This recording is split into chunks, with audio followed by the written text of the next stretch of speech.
Most people assume someone is always watching the system, that there are independent groups checking power behind the scenes, people who investigate, report, and hold things accountable. They're often called watchdogs, and the idea is simple. Power is balanced by oversight.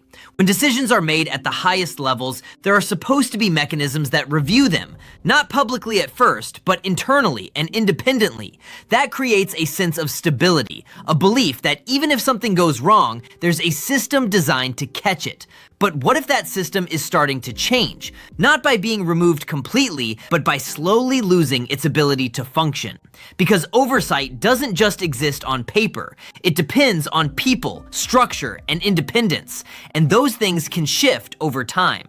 Government watchdogs operate inside the system, but are meant to function independently from it, investigating actions, reviewing decisions, and reporting findings. They rely on access to information, the ability to conduct audits and investigations, and the authority to report what they find.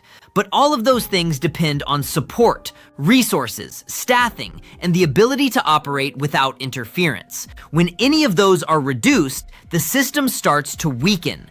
Fewer investigators means fewer audits. Less access means less visibility. More pressure means less independence. And those changes don't always happen all at once. They happen gradually.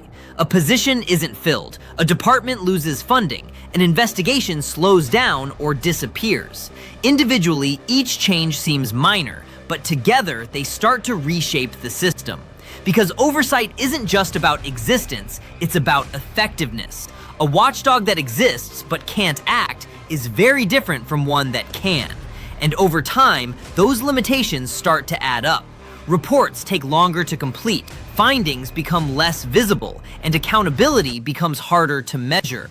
At the same time, the system around them continues moving. Decisions are made, policies are implemented, actions move forward. But the mechanisms meant to review those actions are operating with less capacity than before. That creates a subtle shift in balance. Not something that's immediately obvious, but something that changes how the system functions. Because oversight works best when it's active, when it's visible, and when it has the ability to act independently. Without that, it becomes reactive instead of proactive, delayed instead of immediate, limited instead of comprehensive.